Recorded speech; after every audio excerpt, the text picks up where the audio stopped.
a long-haired Steve Jobs goes to Deutsche Bank and says, well, I have this idea with my friend Woz, and we're like building something we call a personal computer. We don't know if we'll call it an apple or an apricot. I mean, he'd be thrown out of the bank in 15 seconds.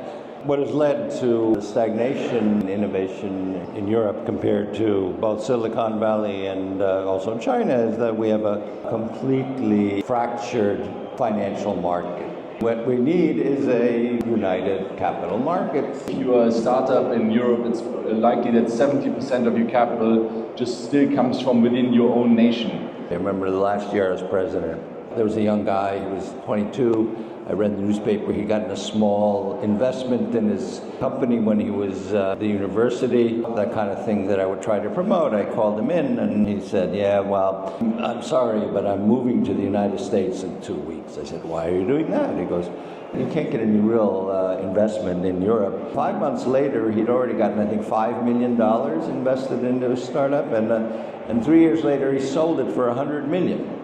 The unicorns we have in this country that we're so proud of, they've gotten the investments that allowed them to take off from Sand Hill Road in Silicon Valley, not from Estonia, not from Europe.